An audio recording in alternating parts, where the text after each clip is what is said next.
Okay, I'm back, and I just listened to the loop again after a short break. And it's always nice to hear things with fresh ears because usually you will hear something that you want to change. And for me, it was the kick drum. I just don't feel like this kick drum that we have. It sounds nice, but I think I just tried out this other one, which is the green cycle one. And I much prefer like the transient, the beginning portion of it. But I quite like the tail of this one. So what I want to do is combine them together. So let's take this and we're just going to fade that in a bit. We can actually use one-shot mode so you can see the fade in. Oopsie, I'm busy tweaking the wrong one. Take this one, we fade that in just to get rid of the click on it, and then take this one and we're going to do a fade out. We're going to bring that all the way back there.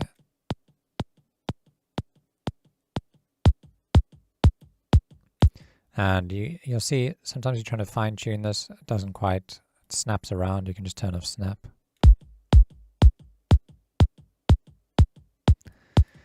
And let's just see how they sound. Sounds good. Let's just try low pass, high pass this one.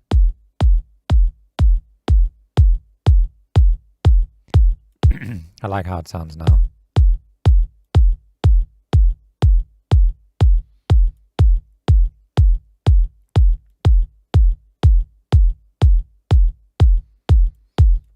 There, it sounds good. Let's try fade this one in a bit more.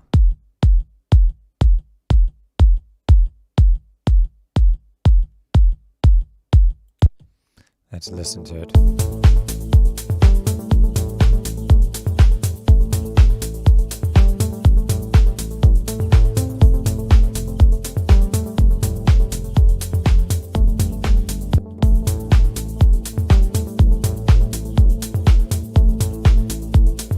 I quite like it like that. Okay.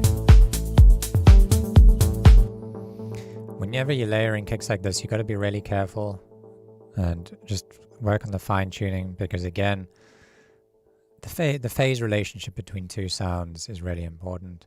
And I know I keep on glossing over phase, saying it's a bit of a complicated subject, but maybe now is the time to explain it, because it's very important when it comes to layering kicks together, for example.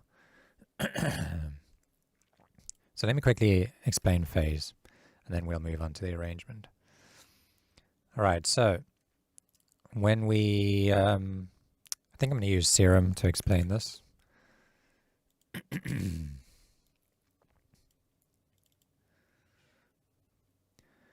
and we're going to use sine waves. I'm just going to go to basic shapes here and turn on this one too. Okay, I'm going to turn down the level of that one so we're only listening to this one on the left. And I'm just going to turn off this random over here. All right, so now you're hearing a single sine wave. And I can visualize what that looks like if I just resample that. Let me make a note here.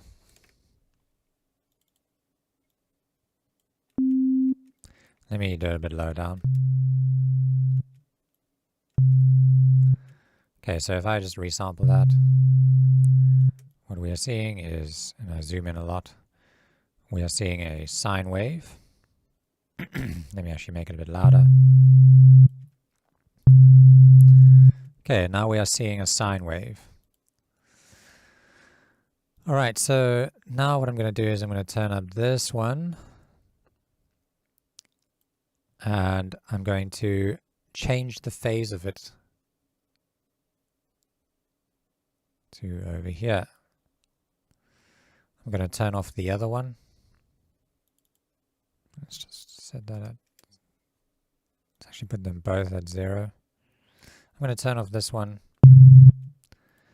and I'm going to resample it over here.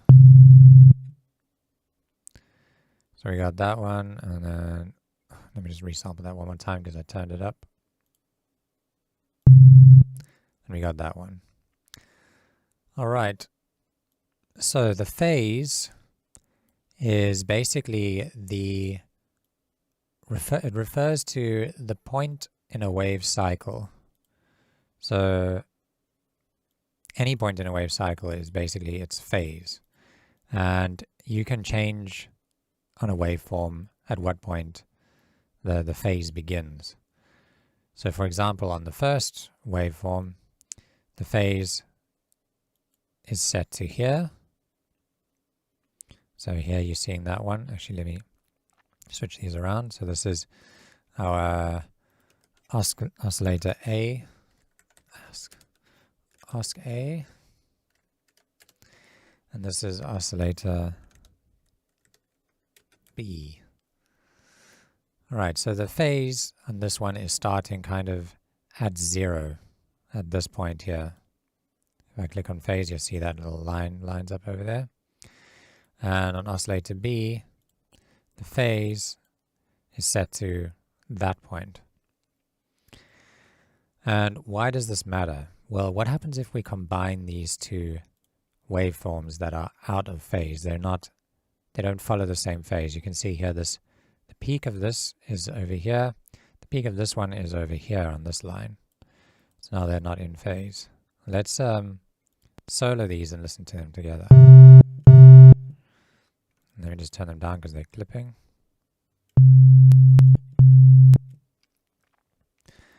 Okay, so what happens is, because they're out of phase, the overall volume of them combined starts to decrease. And eventually, if we shift these out of phase enough, so if I just turn off this grid, off, I can start to shift these. And if I make it so the phase of them is completely out, i.e. like the peak over here lines up with the trough of this one, it starts becoming completely silent. You can't hear anything. And as I start shifting it back towards being in phase, we start hearing it again until it's completely in phase. Then we get a really loud waveform. Okay, so that's typically referred to the phase relationship. So why does this matter for our kick drums? Let me just turn all of this off. Well, if we render out our kick drums onto 2 new channels, let me actually just reuse these channels that we were using. So I'm just going to render out that kick drum, and I'm going to render out the other one below it. Oops, I've armed them both. Just switch off the arm there.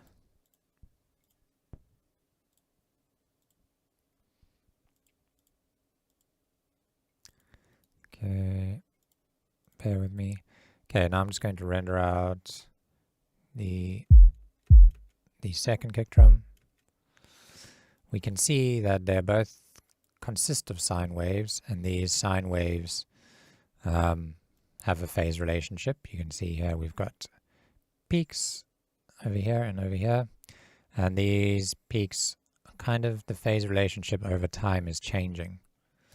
And so when you combine these two the way we've layered them together, if the kick drums were completely out of phase, what you would hear is the kick drum would just get completely weak, and it would lose all of its power in the sub frequencies.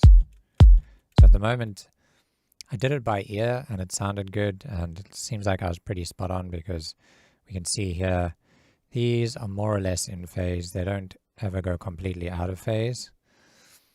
But if we had to shift these completely out of phase, so let's take these and solo them together. If I had to take these and shift them out of phase like that, you can hear how all of that punch of the kick is completely gone. And if you didn't know any better, you might not realize it. You'll end up writing the full song, and because your ear's not trained, you haven't picked up on it, and now you have a kick that just sounds so weak. You can't even hear it. All you can hear is the little click. Okay, so hopefully that explains phase for you. And anytime I say you need to worry about phase, you know that I'm talking about basically the starting point of each waveform. And phase, things going out of phase isn't necessarily always bad. Like for example, with our pad, because we have all these voices, these copies of waveforms playing at different pitches, they're going to be constantly going in and out of phase from each other. And the effect that this has on the synth is more like a smearing and widening sound. It doesn't necessarily make the pad disappear, just like our kick drum did. The reason why it's so different with kick drums is because the waveform down in the sub-frequencies, these big wave cycles, they're so far apart that these sort of phase inconsistencies, they last for such a long period. But if you had to play this kind of higher up, the time scale is so much shorter that when waves are going in and out of phase, it has almost like a desirable effect. In some cases, it just sounds nice. Okay, so hopefully that wasn't too confusing. If it was, maybe you can pause the video and just go and do some research on phase, and I don't know, just search something like out of phase, in phase, and just read more about it. But hopefully that explained it. Anyway, back to our track. I'm going to just delete that serum. Now that we've got our kick drum sorted out and it's sounding good, I am going to start arranging this. So let's go and duplicate this over. And so what I'm thinking is like maybe this melody,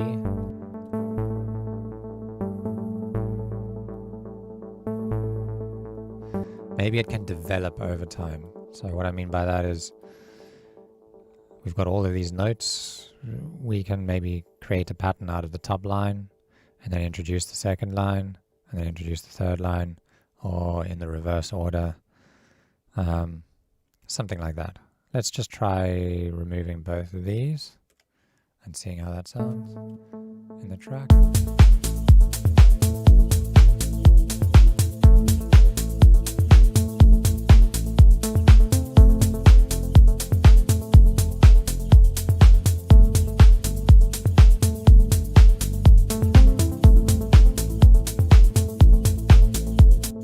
Okay, yeah, so let's use that, and then on the second repetition, maybe we can, before we introduce these middle ones, maybe we introduce the low ones.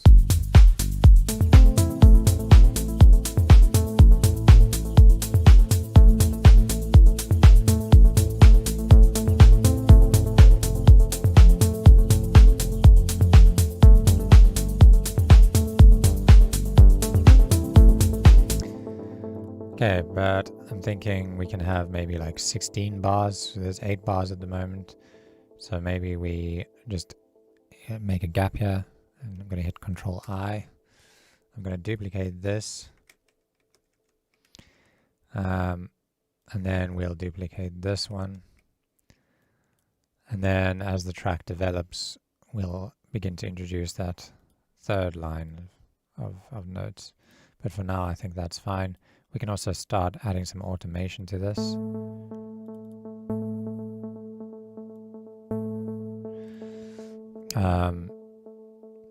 So we can maybe start with the filter a bit further down.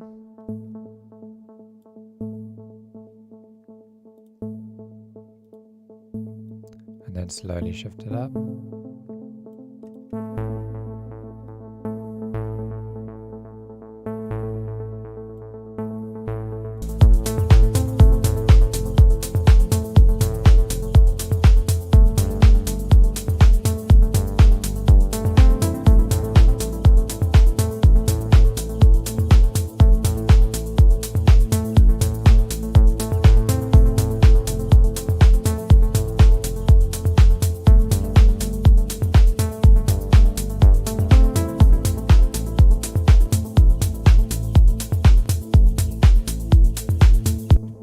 Okay, I quite like that. There's probably some more automation we can do with this lead. There's lots of other things we can automate, like for example the attack of it maybe.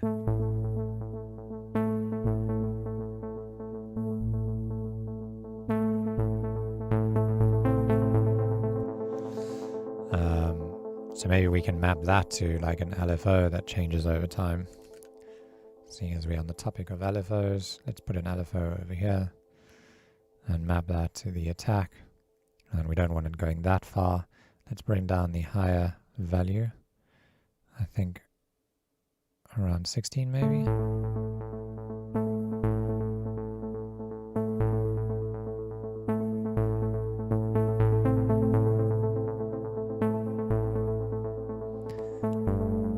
Maybe we can put it on like an up and then do it rhythmically, like over a long period, so maybe like 1.5 bars.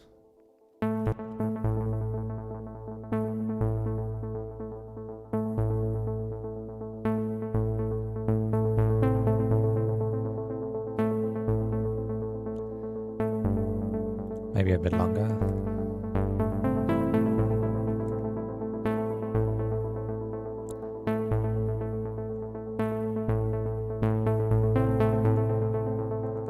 Higher percentage.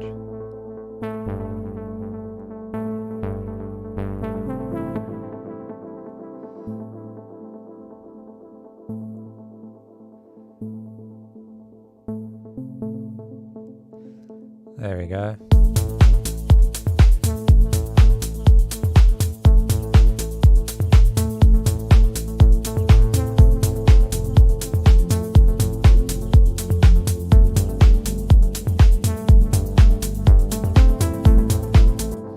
And I'm also thinking maybe we can use a second LFO and we can map it to the panning of the notes. So maybe we can use the utility here. Utility has the ability to pan stuff. So what if we have it so that each time, so we can turn on retrigger. We can do something similar where we put it on random. And then each time, and we just slow it right down, and then each time it re-triggers, it'll re-trigger with a different value. Should technically be doing that. Oh, wait. Re-trigger. It's disabled in sync mode.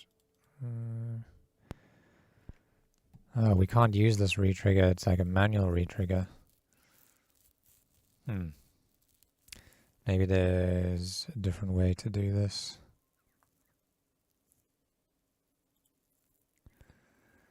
I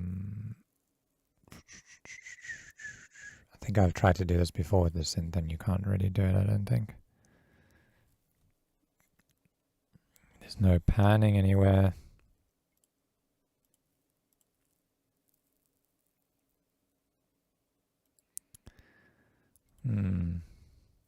Okay, never mind, scratch that idea. The randomness probably won't work, but maybe we can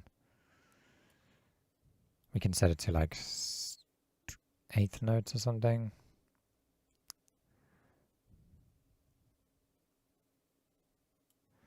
And then we just map it to the balance.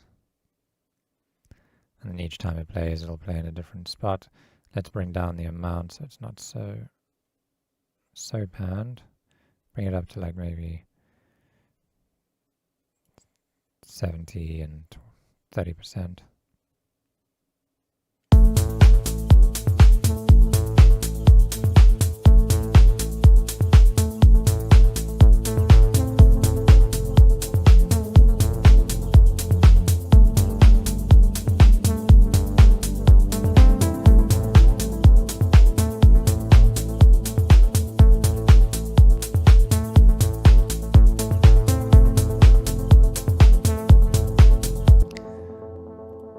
Okay, so now we've got about 1 minute, but we need some sort of movement, like little effects and stuff to kind of carry us through this 1 minute of drop.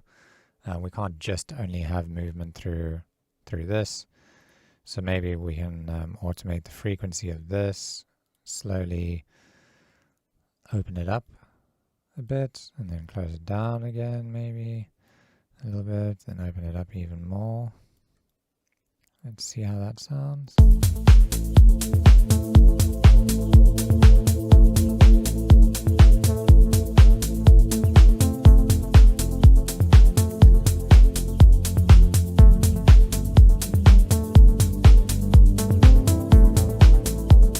Maybe we can keep opening it.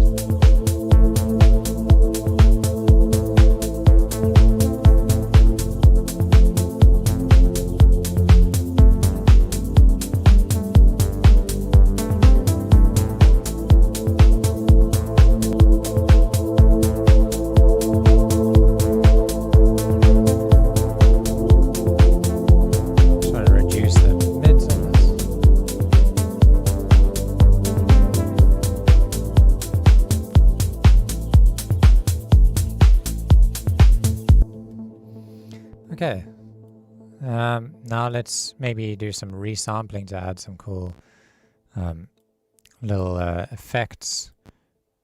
Like at this point, and at this point, maybe we can do something with this. So I'm just going to make a new channel and turn on resampling and then hit the record button. Let's do one here. Let's do one here. And let's do one, maybe on just one of these. And I'm going to take these all and pitch them up 12. And I'm just going to reverse all of them and kind of use them as little sparkly effects. Maybe we have one over here. I'm not too worried about timing. I'm planning to put a bunch of reverb on them anyway. And reverse this one. So I'm just tapping R if you've forgotten how to do that.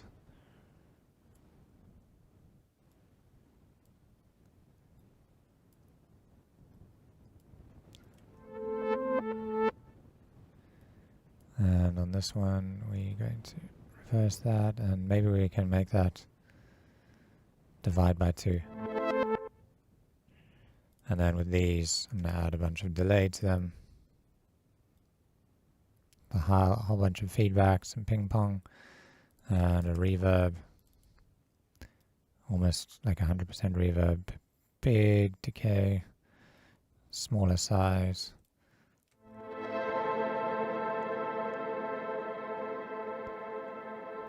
Maybe a bit less high end.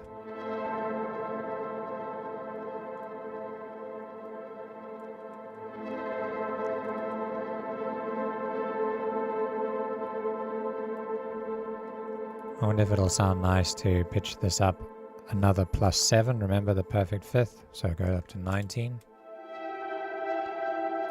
Let's hear it in the mix.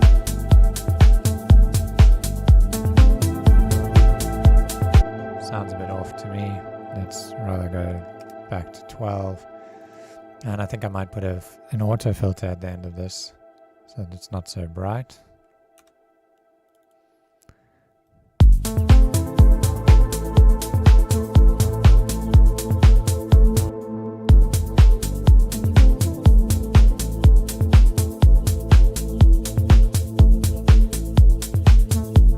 Maybe this one can go +24.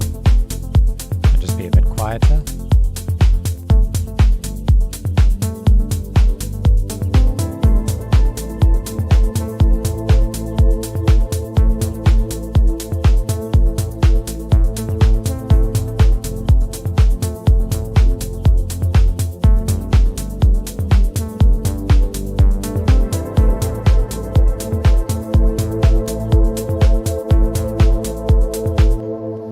Kind of want some fills here and there, so I'm thinking the snare would be a good one for fills, or even just everything together.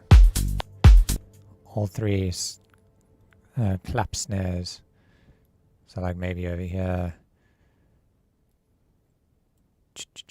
I don't know, we can come up with some sort of rhythm for these. I'm just going to cut all of these. This is the last kind of beat.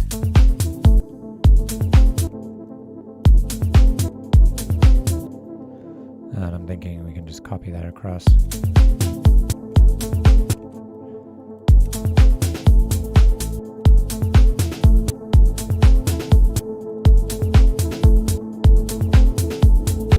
Something like that.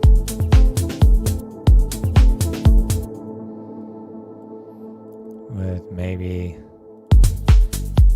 maybe we can do a little bit of a delay. We can send it to the delay. Let's hear how that sounds.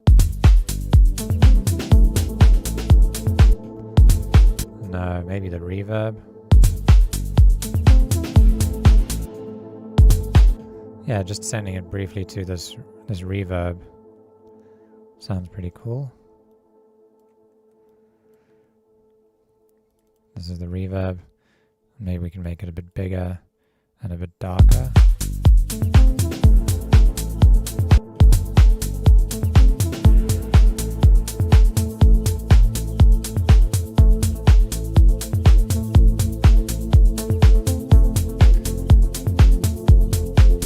Maybe we take out the kick for a couple beats.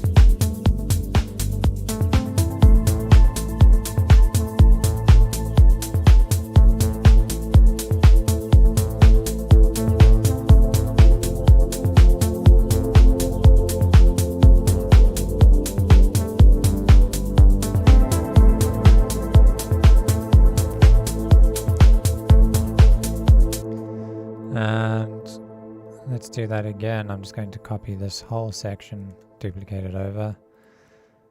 And maybe on this last beat here, we can do a couple of extra snares. We can always do like lower velocity snares sometimes, something like that. Maybe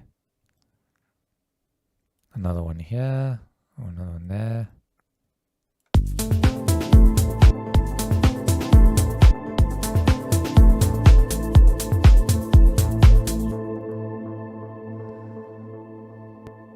Okay. And maybe we can introduce that a different loop or something. Let's see, maybe we take this out here. And then in this half, we introduce that shaker.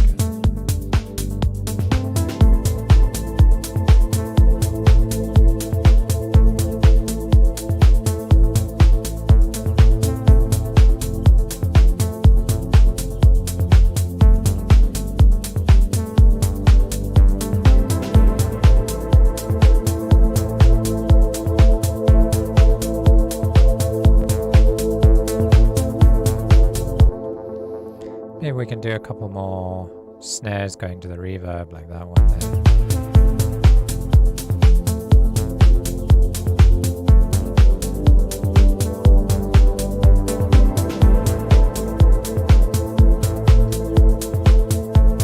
And then maybe we just keep increasing the frequency of them. And then right here at the end, we do another big one.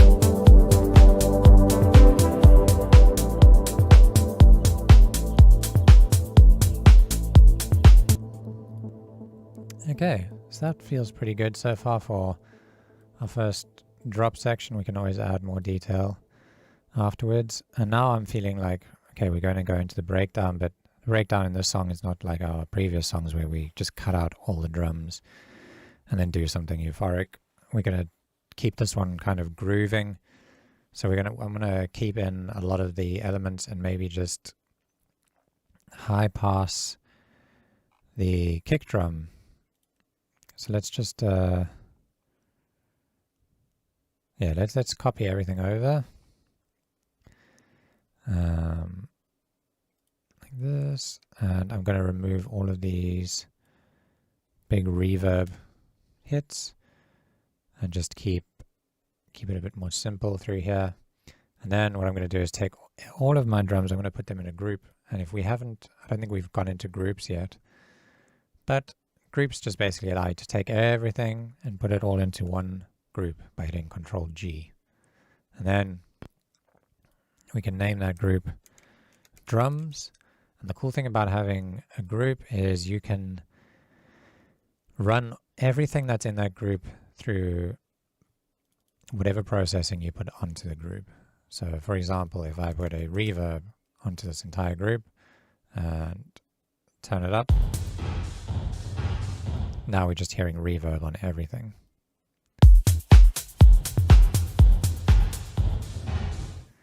But what I want to do here is just high pass everything. So I'm going to grab an auto filter. And we're going to just bring that up to like maybe like 150 hertz. I'm just going to slowly sweep that up.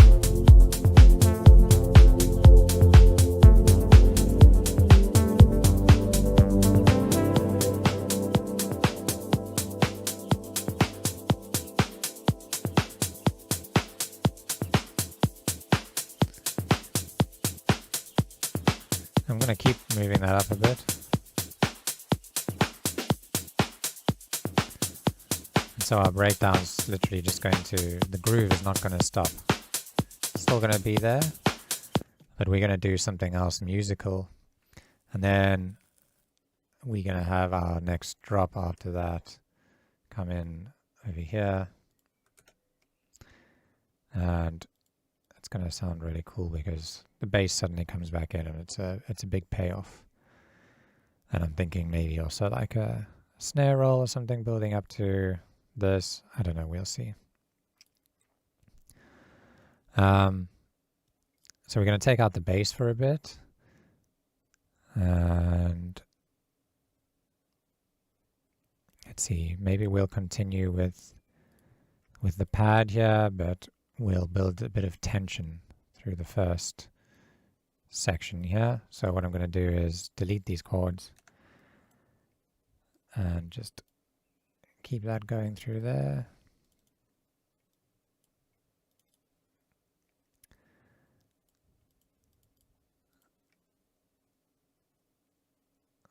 Let's see how that sounds.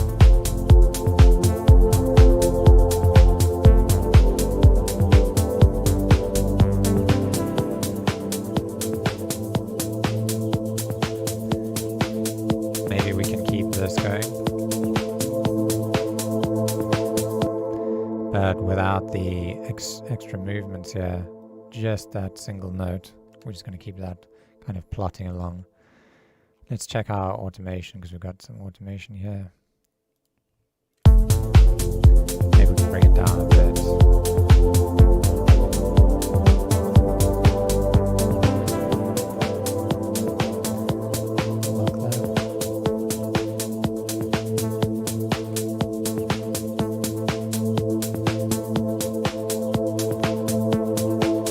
Make it a bit darker.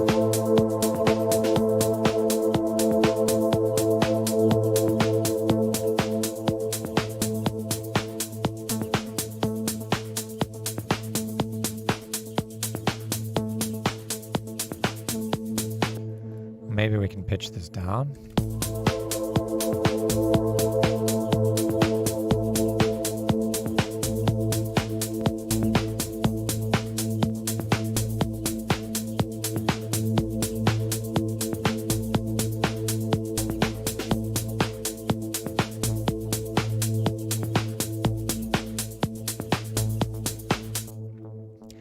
And I'm going to copy these across.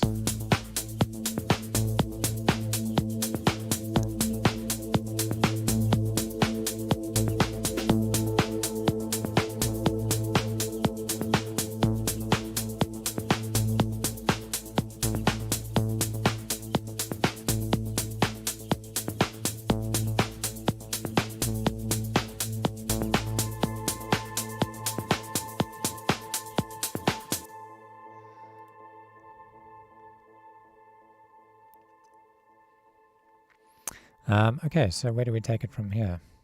Maybe we bring these chords back, just very subtly, and maybe we just keep that going through there.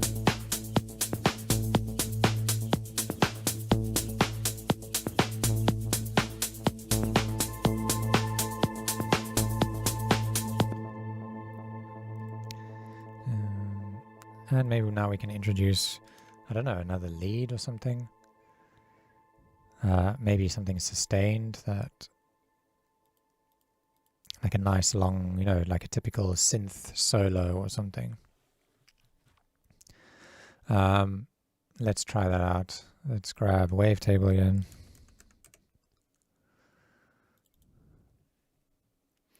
And I'm going to go for another saw wave. Excuse me. Let's make it sustained. Filter it down a bit.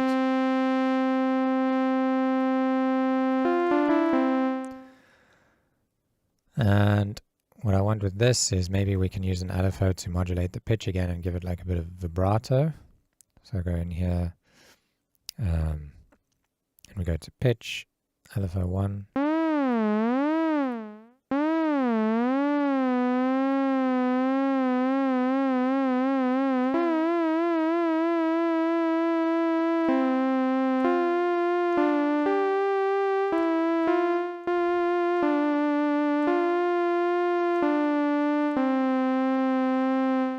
Maybe actually just a bit of drift sounds nice.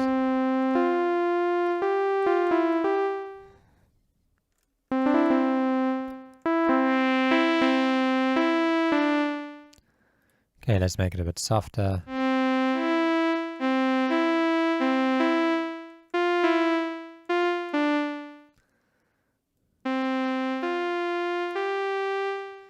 And I'm going to add a little bit of maybe delay and reverb. Actually, we can use echo. Echo. Make it ping pong.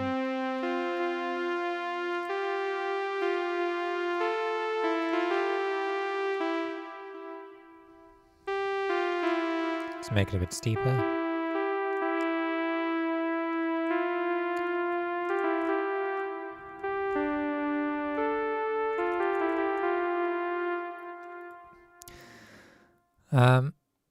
I think we can add notes.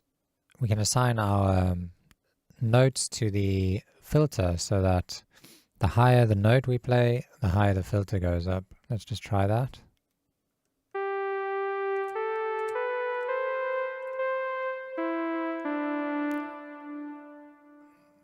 Maybe that's not what note PV means. Maybe it's under MIDI. Yeah, sorry, this is it. Note. So you can see that pitch moving.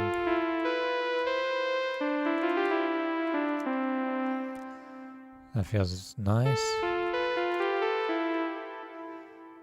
Okay, so let's also maybe add a piano to these piano chords. I'm going to just add another channel below this, and then I'm going to take these, duplicate them down. I'm going to search for grand piano. Here we go to instruments, we go to simpler, we look for that grand piano.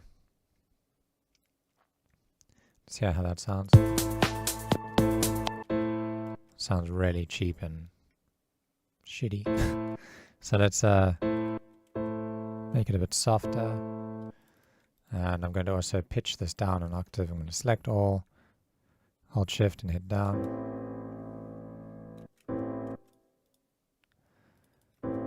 I think here I'm only going to play these first 3 notes on each chord, not the top note.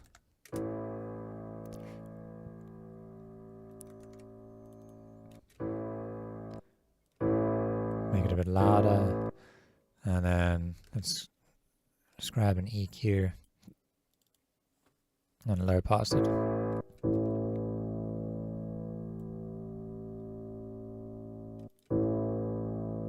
Maybe some reverb.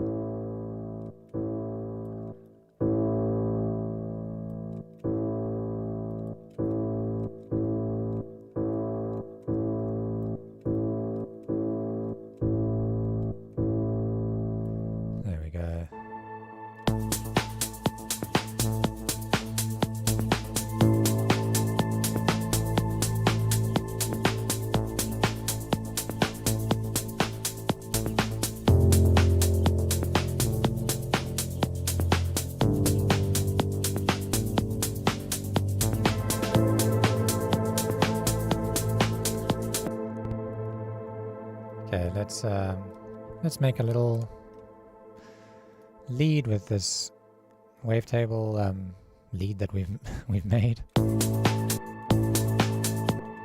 Okay, we'll start on A.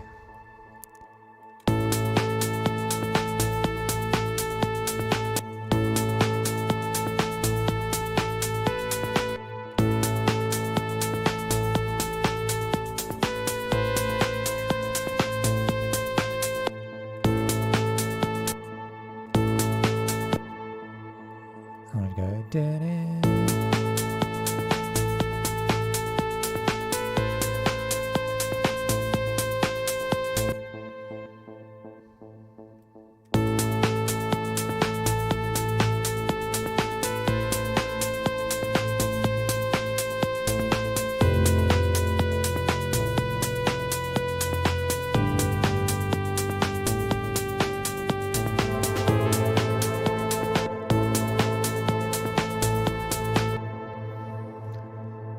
Maybe we can go.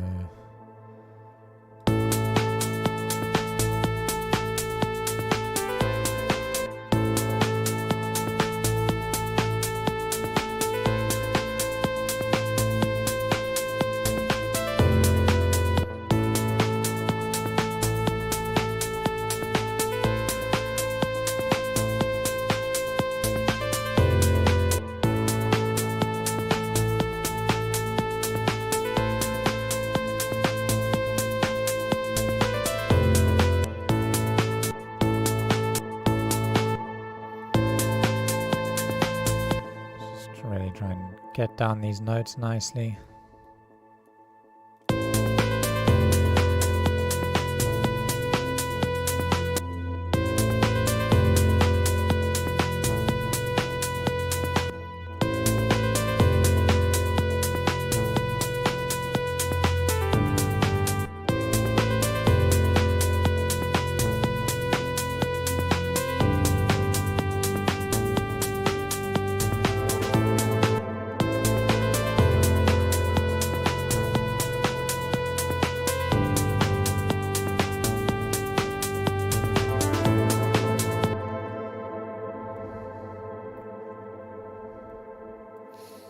Okay, let's work on the sound a little bit more, get it sounding nicer.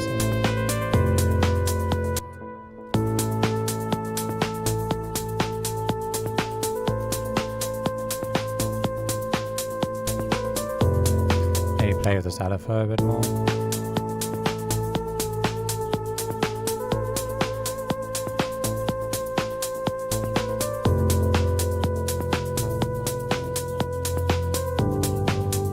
Maybe map the frequency here to another LFO or maybe an envelope to get it moving a little bit. I'm thinking like a long envelope that kind of grows over time. Maybe a 1 second envelope. Map it to the filter frequency.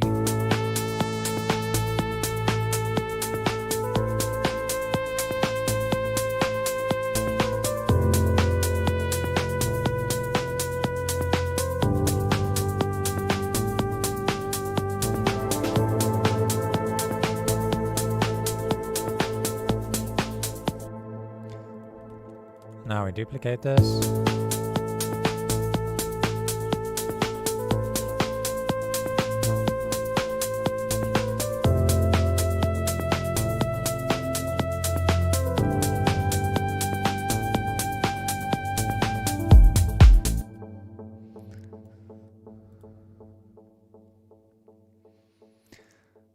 Okay, let's feel this out.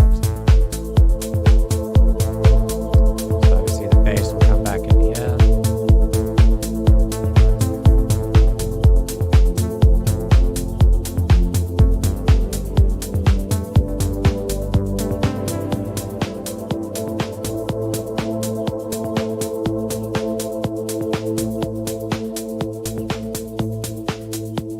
I'm going to just duplicate that over again.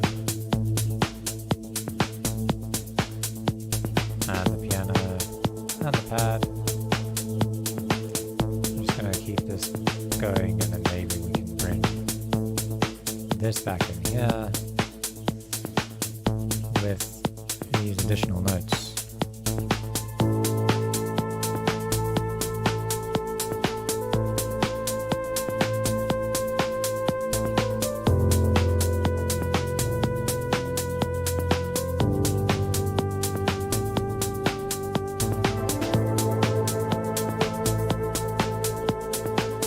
here I'm going to just remove the kick drum for a few beats.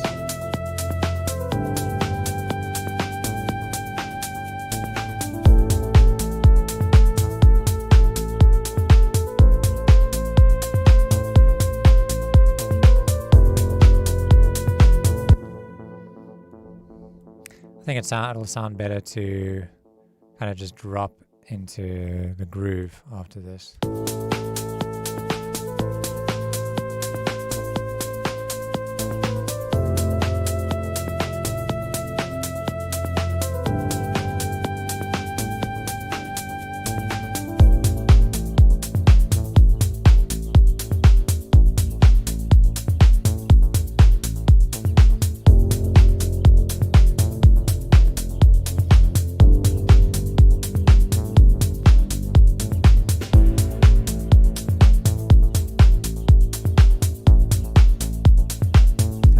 This in maybe with the filter.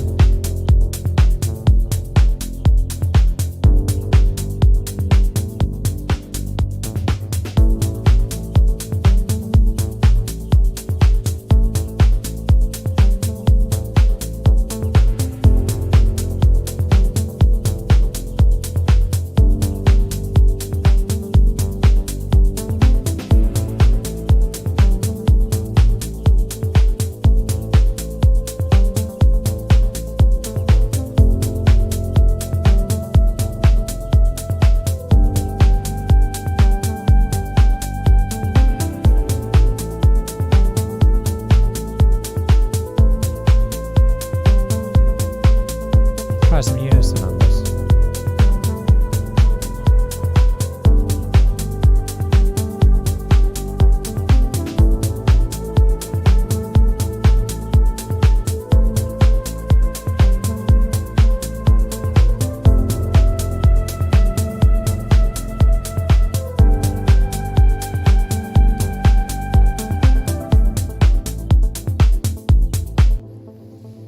Yes, that sounded pretty cool. Now we just need to work on like all the effects and stuff, so I'm gonna use these again. I might take the first one here and just put it on the drop.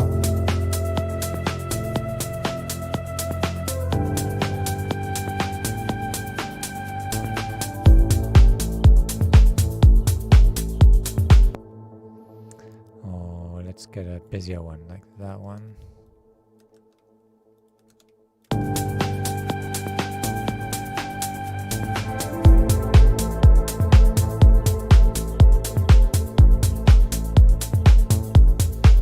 I think the drums at this point could really use something extra here. Yeah, like maybe that ride loop that we've used before is a good idea. Let's try that.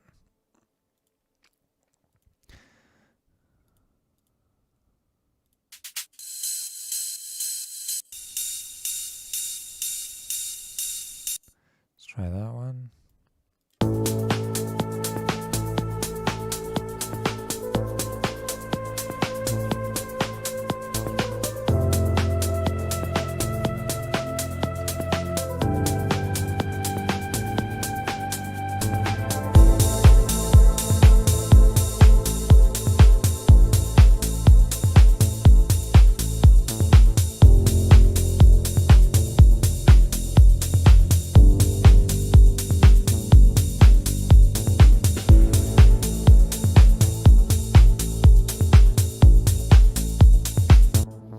Okay, I like that, but I feel like now we need something more like atmospheric to happen here.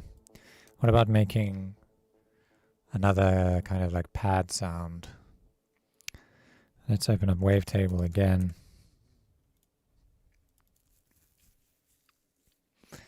And now we're going to use again a saw wave. I want something that takes a little while to open up. I'm going to map it, bring the frequency down and map it to that.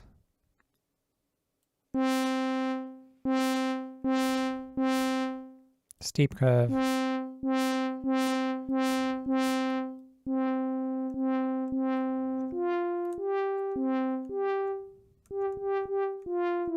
Something like that, and maybe a bit longer attack.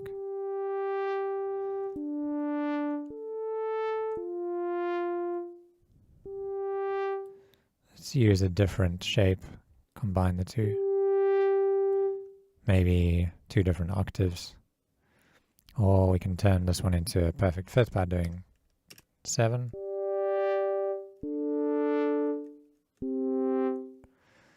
And then I'm going to take the effects from this, the echo, and put it on here. That bring up the dry wet a lot.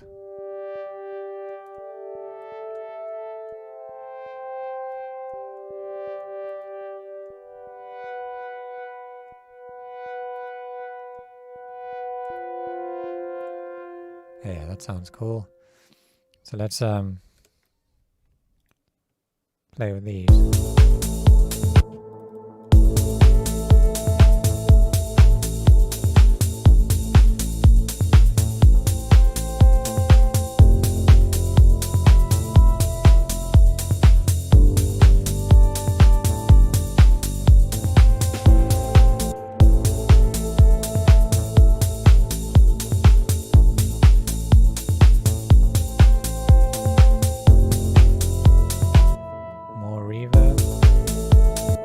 Feedback.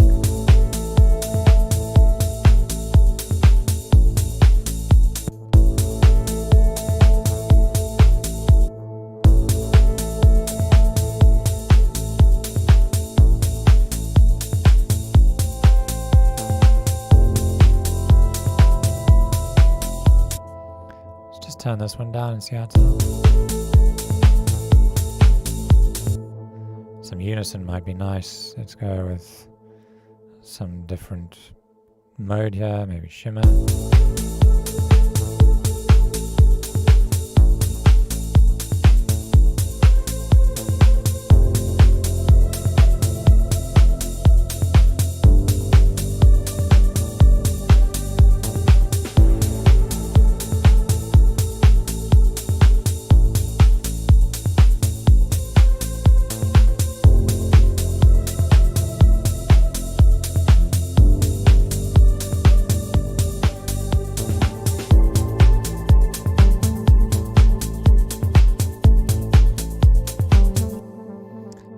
Let's bring that reverb into the snares here.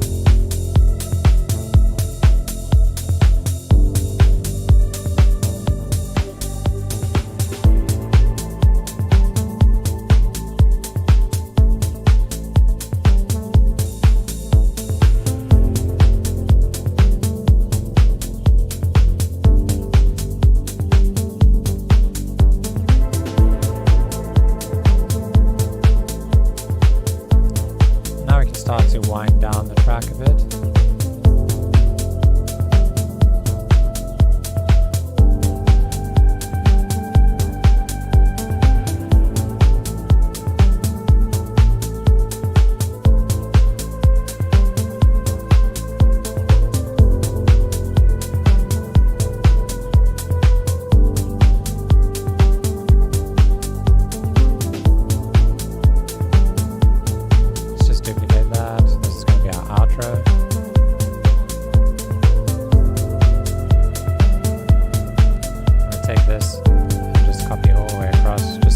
This note.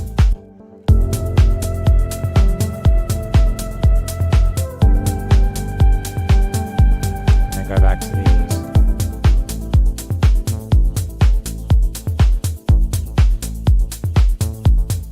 And we get to fade that out.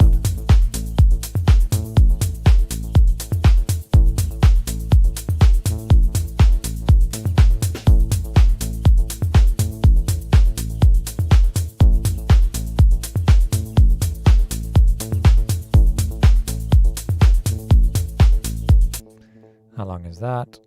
It's quite a long track already.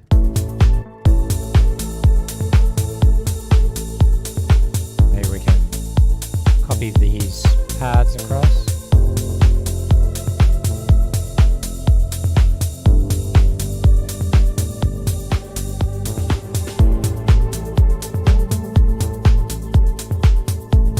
Maybe make some changes.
Okay, so it's getting there. I think working up into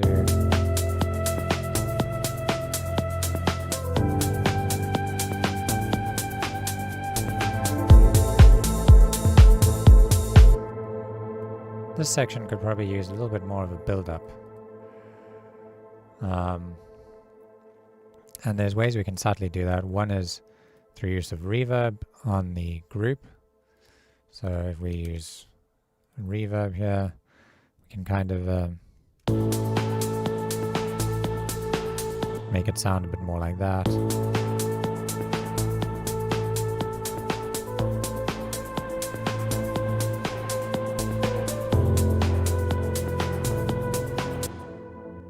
So let me fade that in here to like 50%, and then we drop it out again.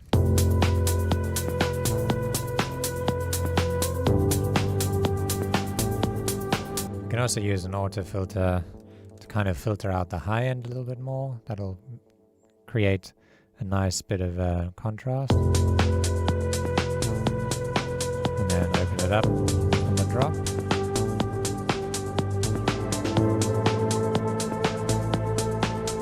So we just need to filter that down.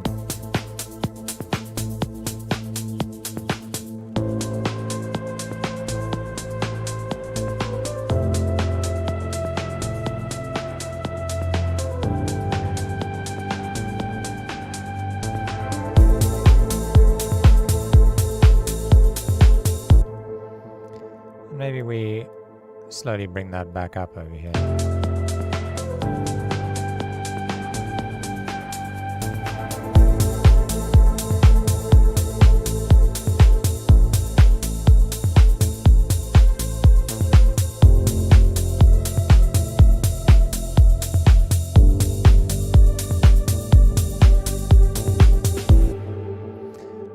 Okay, I'm just going to try and throw in like a little bit of a snare build up there. So if we just go into our snares here.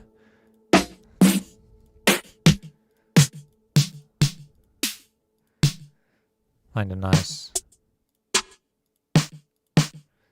snare, like maybe that one. And I'm going to double click on that new MIDI channel. Let's just place these on 16th notes here.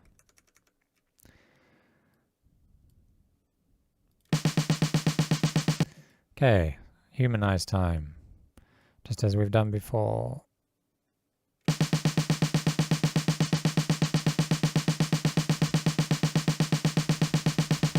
Maybe a bit of volume here. We can tighten it up a bit.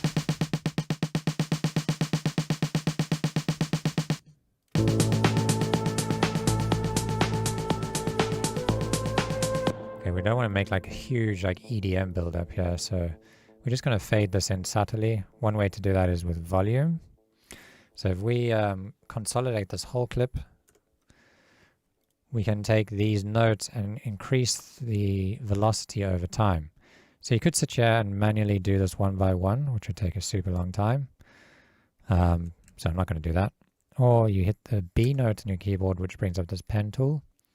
You select all of the notes, Control A, then you hold down your Control key and you click and drag, draw a line through here. And then you get that nice rise over there. The first one, I need to just turn that down.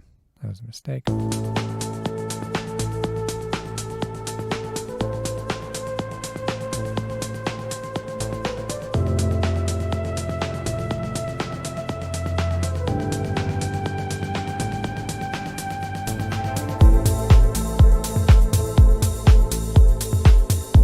Thinking actually we could make like a big moment here where it sounds really cool.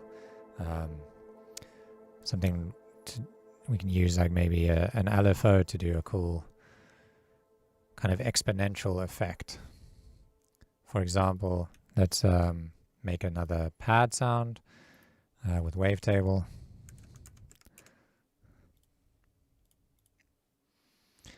And here I'm just going to again do a similar thing. We're going to make a pad sound with the saw wave, nice and sustained. some noise unison. We're going to make a nice big bright chord. So we'll take A, maybe all the way from down there, another A up here. Let's do an E here, a C. That's how that sounds.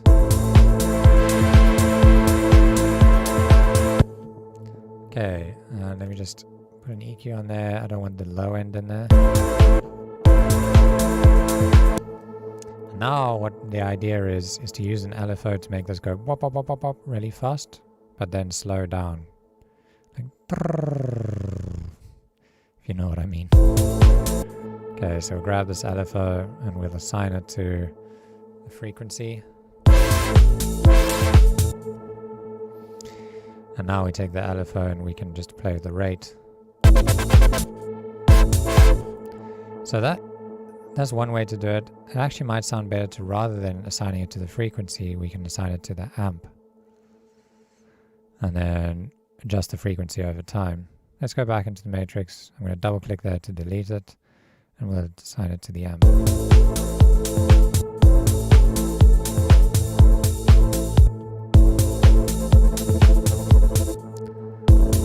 So here's the idea. We're going to take the rate.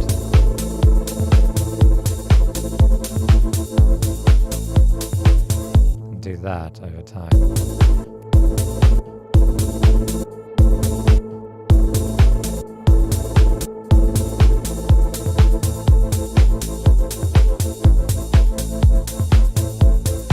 And then the amount we're going to also bring down over time.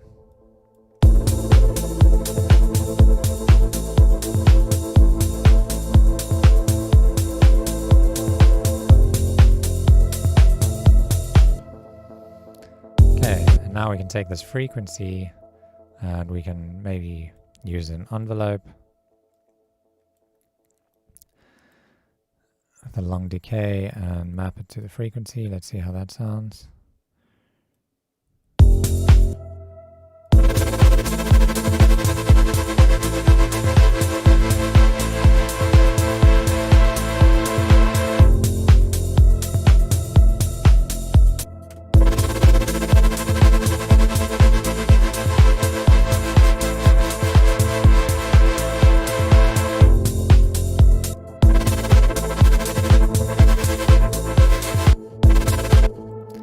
Sounds kind of cool if we have an LFO mapped to the frequency too and it's doing something different. Maybe we can try something crazy with like a random LFO, bring up the rate a bit. Let's see how that sounds.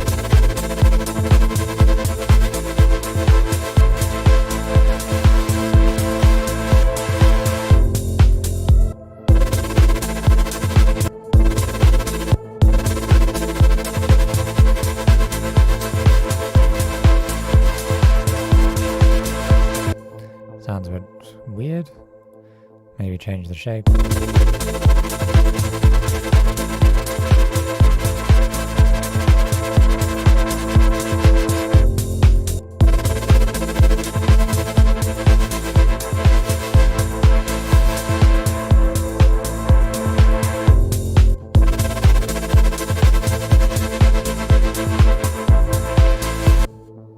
Maybe just a little bit of movement there.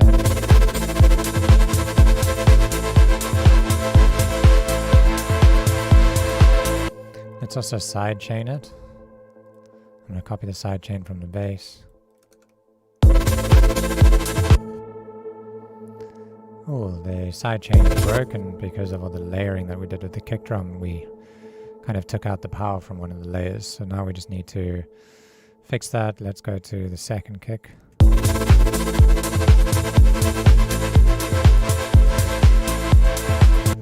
And fix the sidechain on this one too.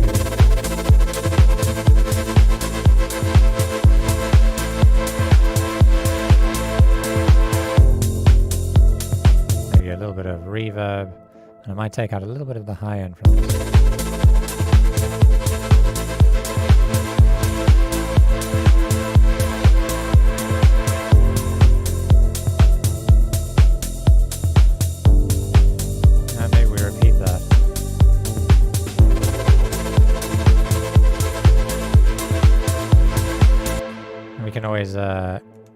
follow the chords on the next one like this.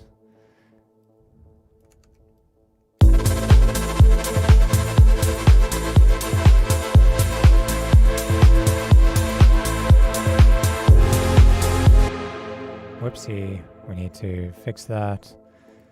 This note needs to move. Because remember, this is an F major chord, F. So we need to make that an A. And then this one also goes up. Let's follow the automation here.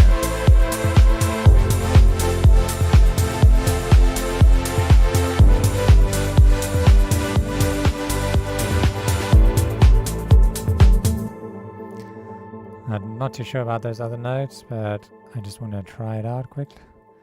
Maybe we can have the rate here going up and then down again.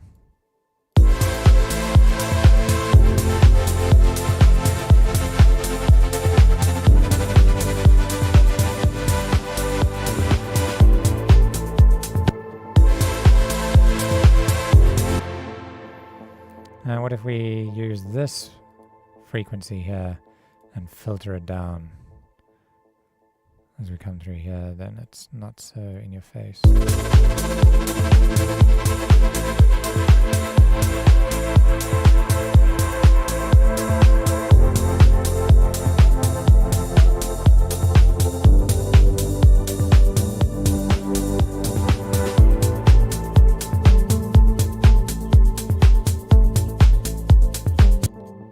Let's feel this build up and drop here. I'm going to put the snare inside the drum groove. Open that over time.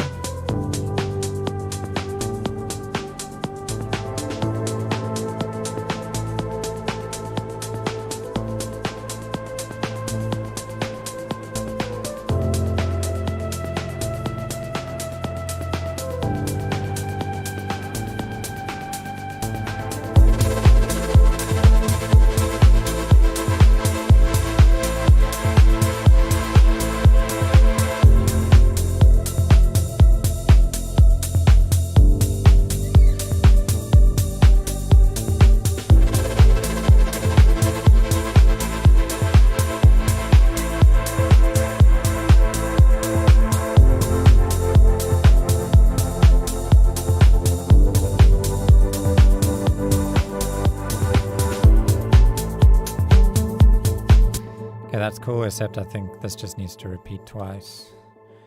And you can have that frequency doing something different.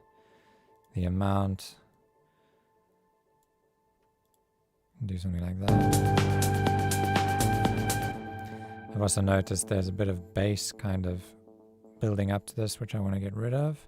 I think it's coming from this channel. So I'm going to grab an EQ.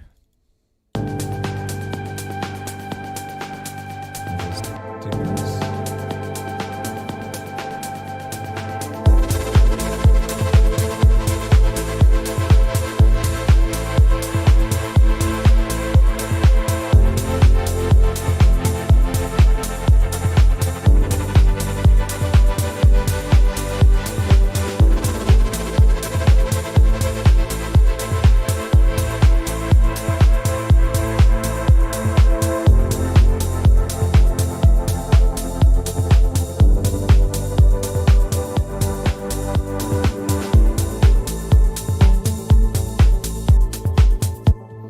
Okay, I think maybe some white noise to just get us away from this ride loop.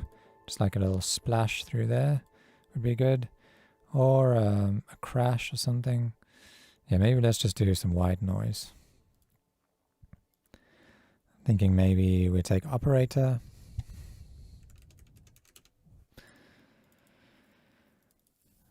And here we can go just a couple of operator hits. Maybe a bit faster.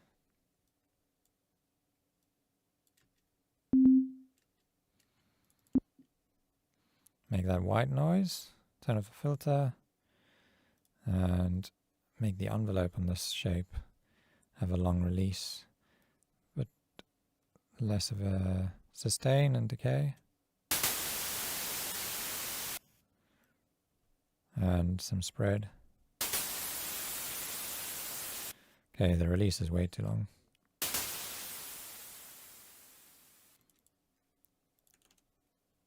Let's grab reverb, long decay. And I'm just going to shape this noise a little bit with the EQ.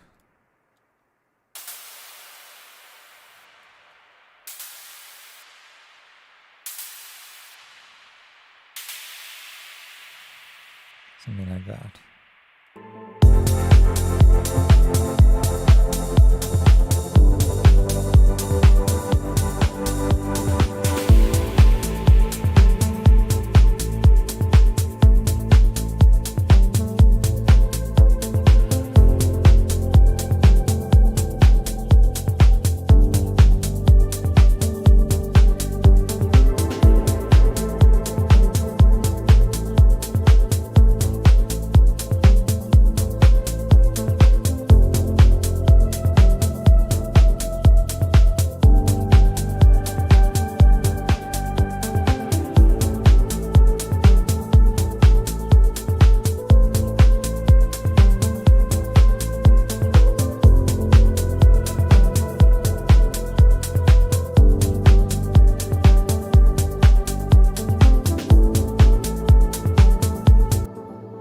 Okay, so most of the track is done being arranged, I think.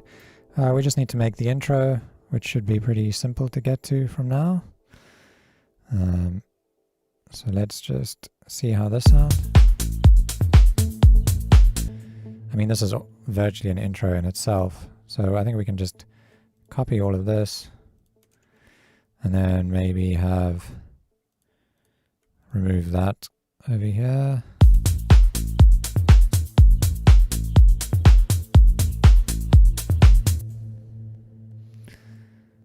And have no bass line there, and then maybe here we just have the bass line kind of playing the same note.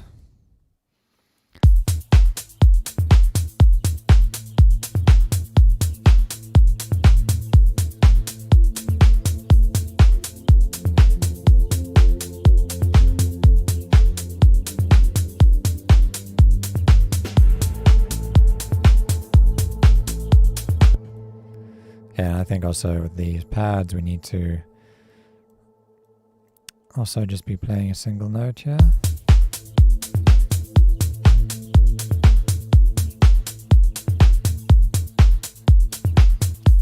Like that.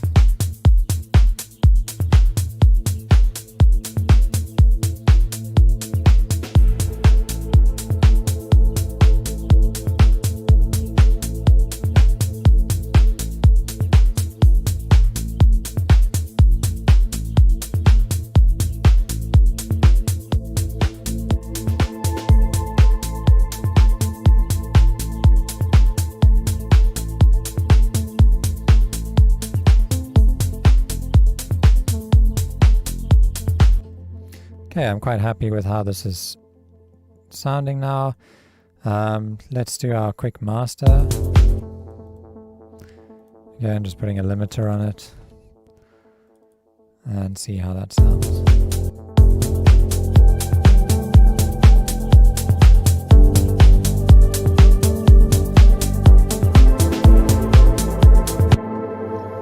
Okay, are we ready to play the whole track through?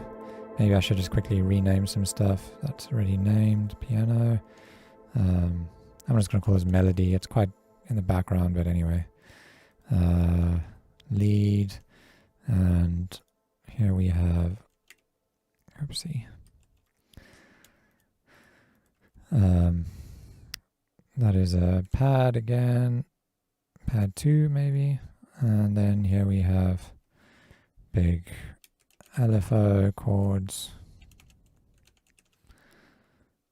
and ear candy.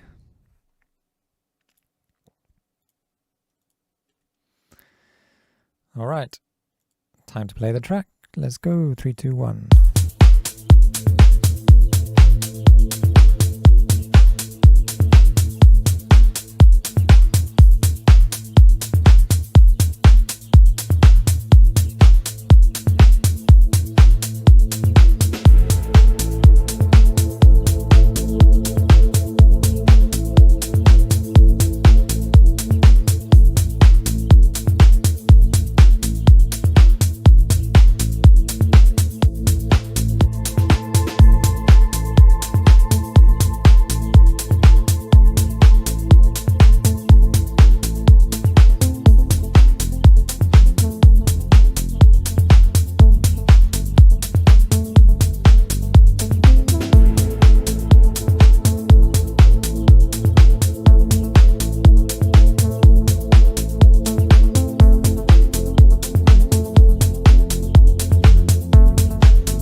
Okay, I don't think we're done because the breakdown into the second drop just didn't feel right to me. First of all, it was too long, this section. So we need to, I think, just cut that in half. There's no need for all of that. We'll just Control-Shift-Delete.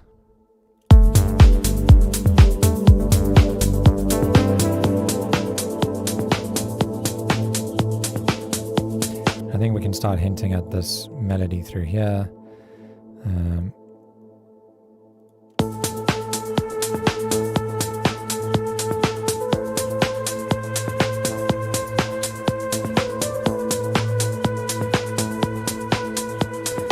I'm also going to start hinting at these chords.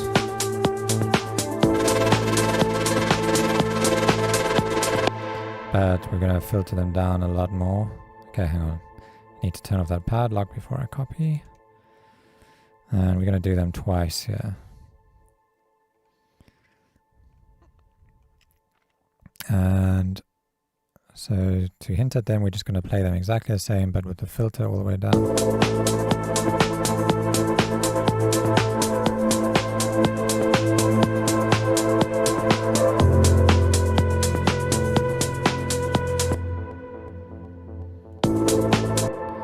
Just add some automation lanes so that we can see what we're doing here.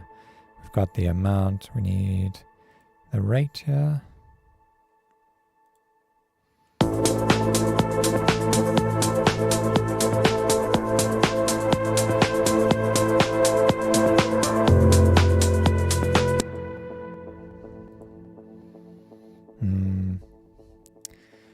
just continue that on.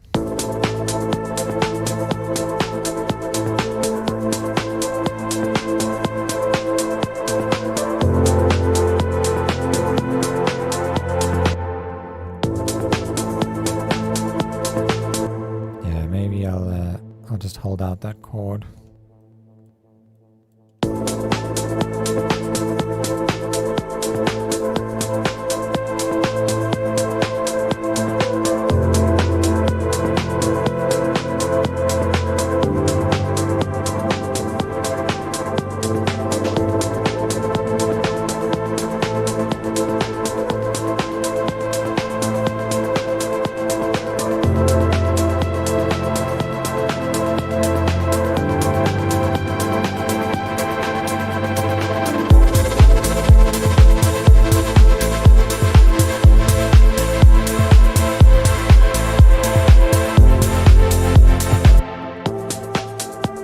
Listen to that.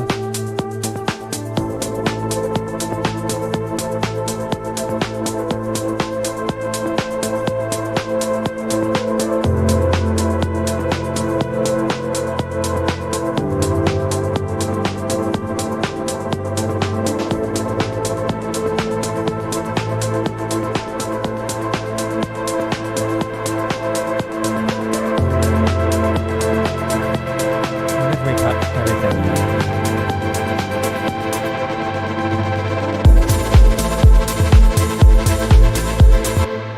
Yeah, I think it's nice to cut everything and then maybe just bring in that clap on the last beat.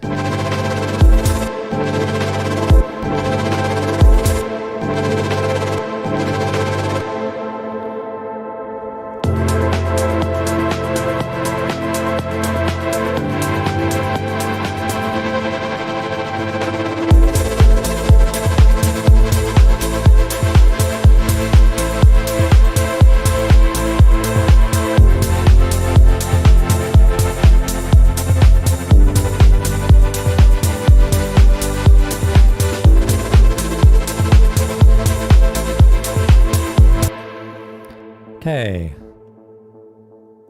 I think we need a bit more impact on that.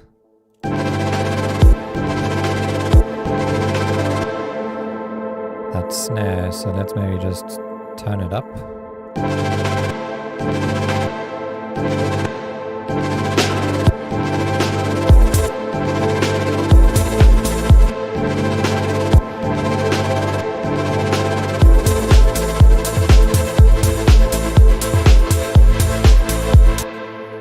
No.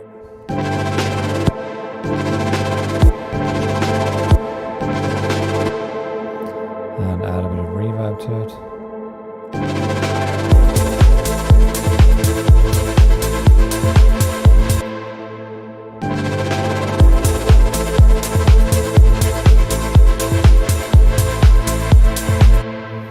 And maybe not this ride. Let's hear how that's.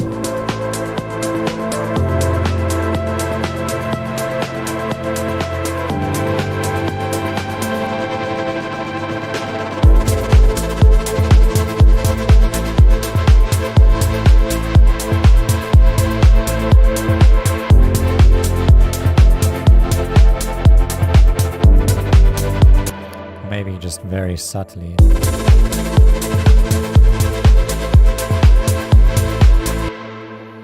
Okay, I think that's enough. Let's let's listen to this now. I'm gonna not play right from the intro. Let's play it from here.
almost there. Let's just put that snare up.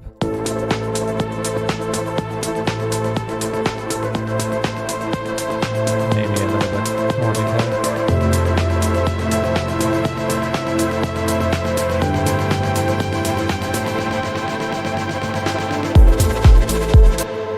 You can maybe cut the snare here too.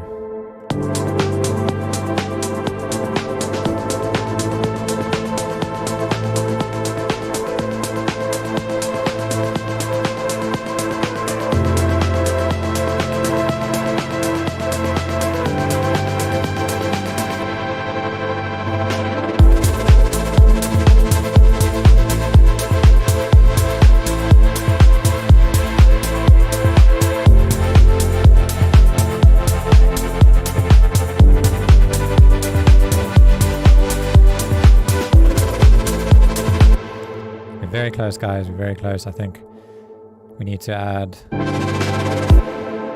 just another kind of like more powerful snare underneath there. I'm going to add maybe, let me just search snare. Go to drums.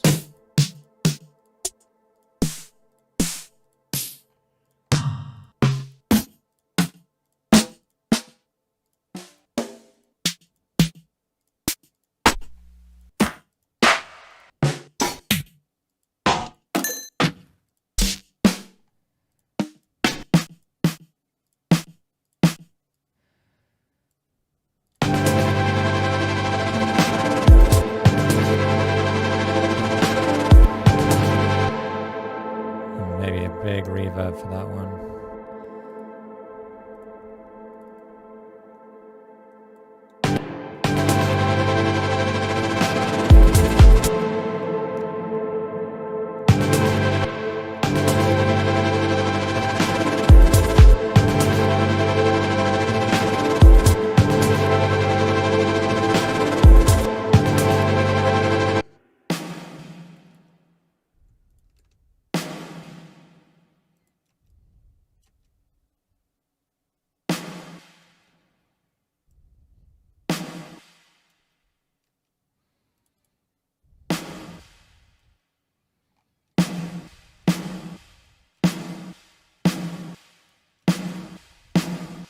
Not entirely sure why it's doing that.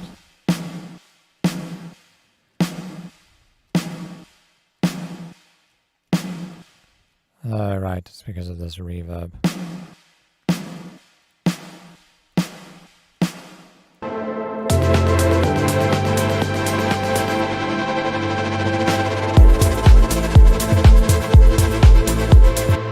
Maybe now we need to add the snare on each hit.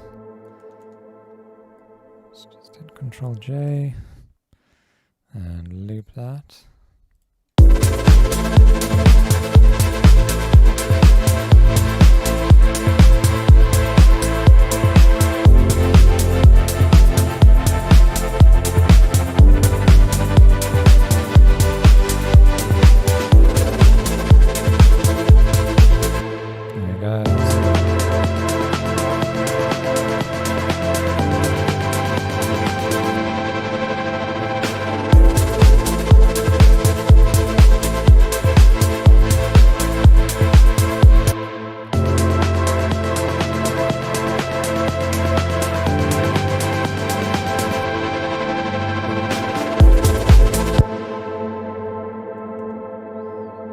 Maybe we can do like a fill more. Let's just try that.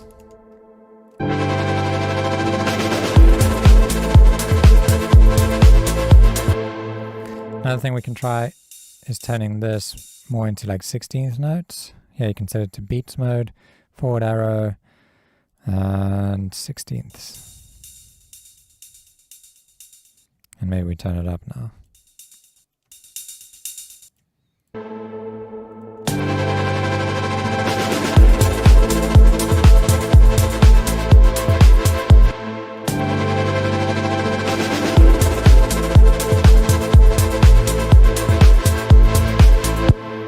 I don't really like that. It's getting a bit crazy too.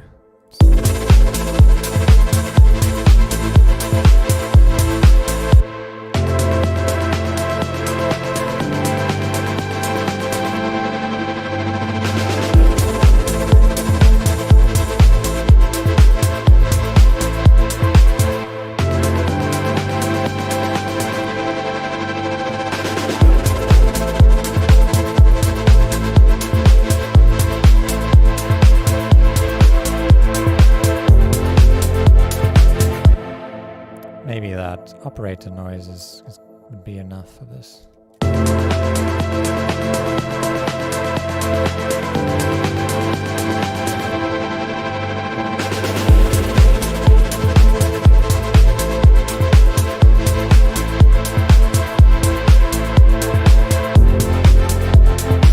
just going to turn down this volume. I don't think we need that there.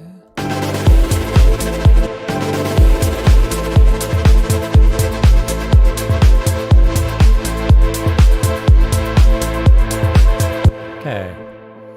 Yeah, I don't want to spend too much more time on this track. I think I'm going to call it here. So let's do our final playthrough, final playthrough, and see how it turned out. Let's go, guys.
Okay, cool guys.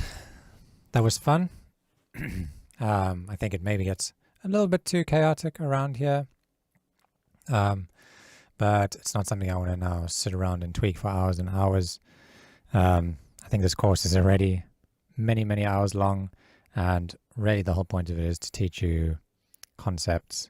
So hopefully you have a fairly decent understanding now of basically all the foundations you'd need to go out and write your own tunes. So yeah, thanks so much for watching, guys. If you enjoyed watching me produce tracks like this, I do have a whole nother course. It is a paid course, it's not free. It's called Project 20, and you get to watch me write 20 tracks over a period of 20 days. I did it on live stream. I also provide all the samples, and I think, I'm not sure if I provide the presets. I need to double check that before I lie to you. But definitely all the samples are there, so you can follow along more or less. And so yeah, I recommend checking that one out. If you enjoyed this and you want to support the channel and so that I can do more stuff like this, please go and check out my store with all these sample packs that I've been using. But yeah, thanks for everything, and I will see you in the next tutorial, I guess. Goodbye.